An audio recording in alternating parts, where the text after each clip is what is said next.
I think the most out of place thing for me was definitely having to sing for an audition. I think I sang something from Rent. I don't even know if I was good, but I mean, I made it.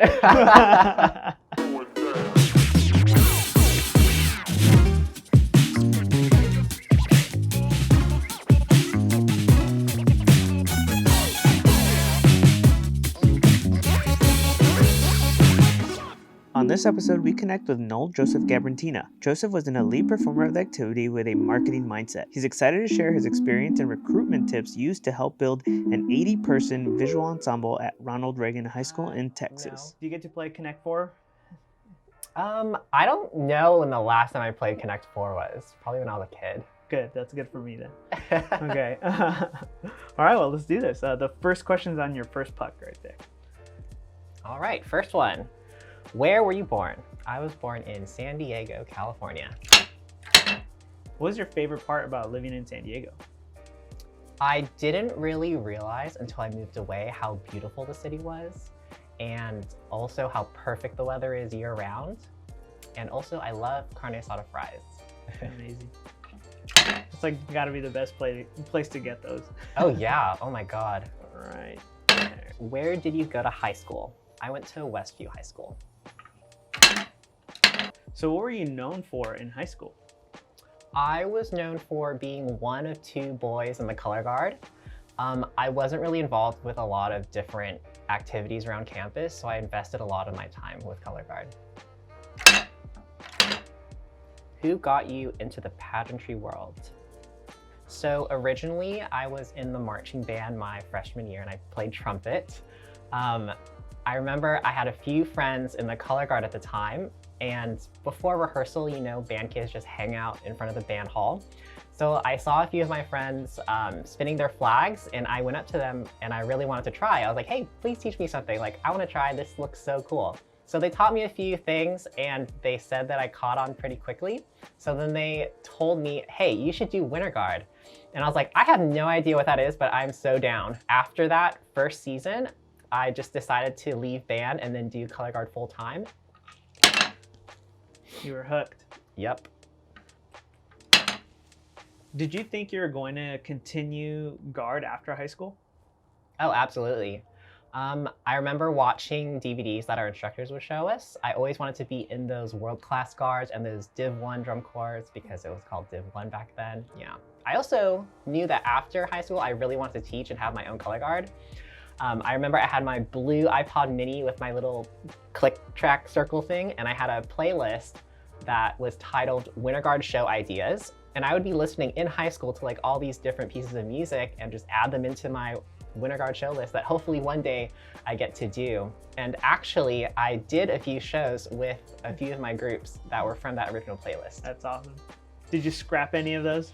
Oh yeah, some were trash ideas.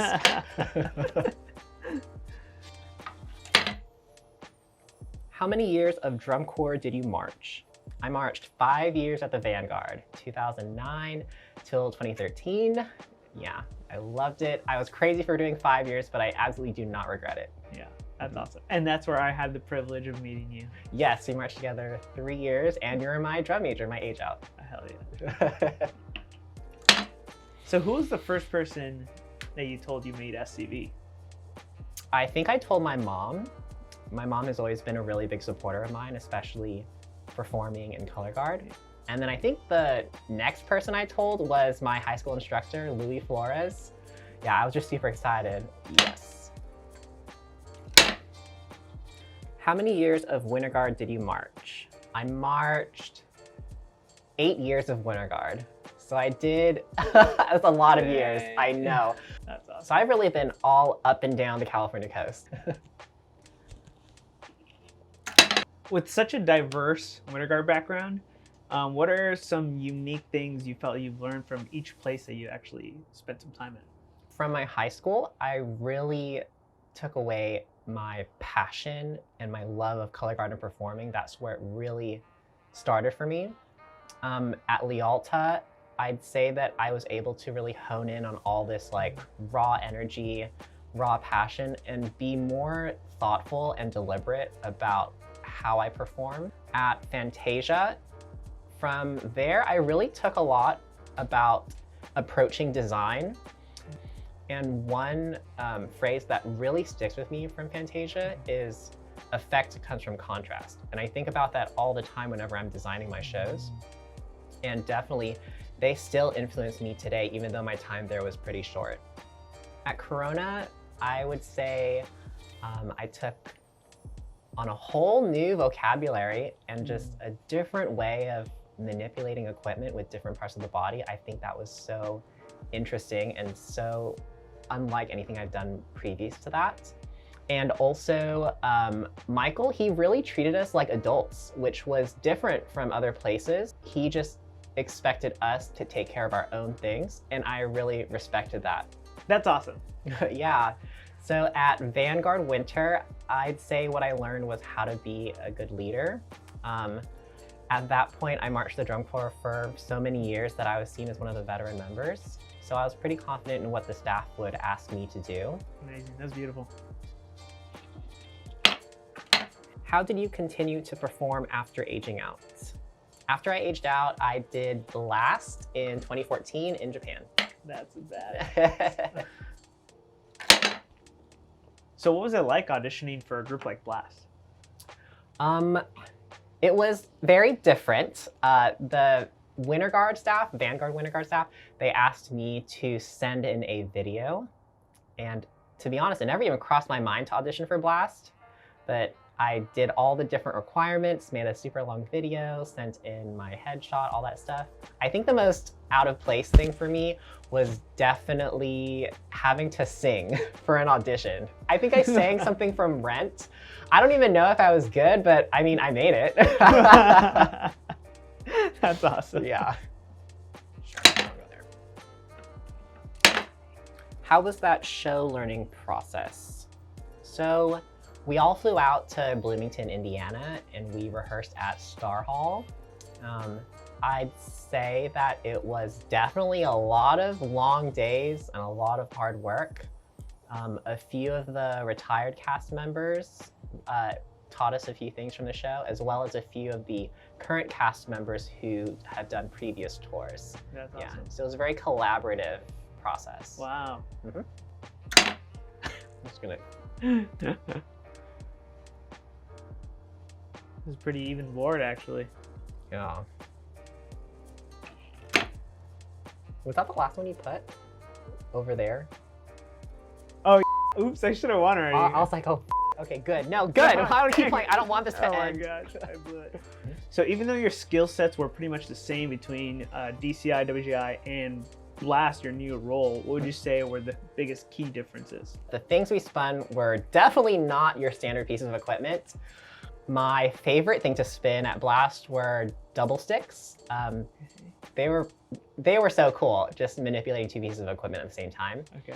The most challenging was this thing we called Trout. It was like a see-through chunk of plastic that kind of resembled a rifle.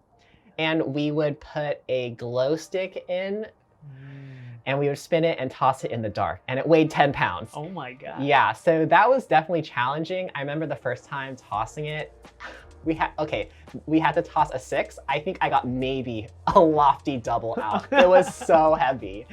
Yeah, that was crazy. And trying to look at that in the dark and catch it was something else.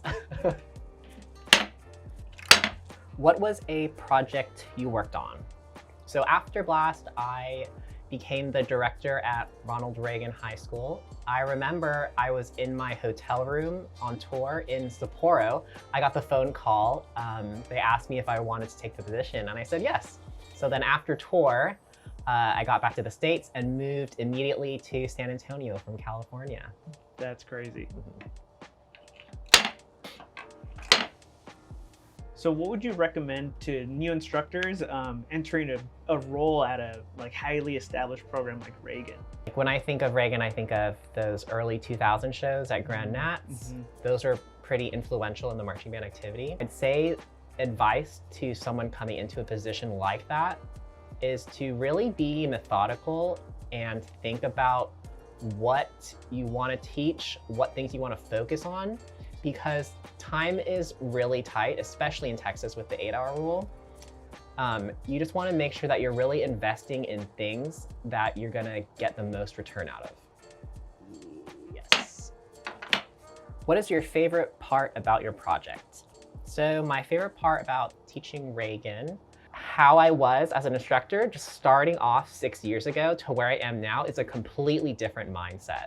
I definitely learned a lot, and luckily I had a great mentor along the way, Andy Toth. I'm just very thankful for his guidance, and I definitely approach color guard in a completely different way than when I started, all thanks to him. Andy's awesome. Yeah, he is. Playing a little cat and mouse right here, huh? Mm-hmm.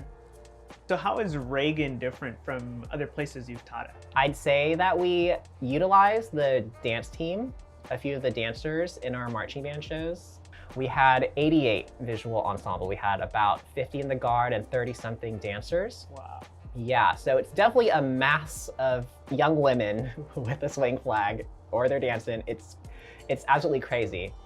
I think it's a very rare thing to have, and definitely something that sets Reagan apart from everyone else.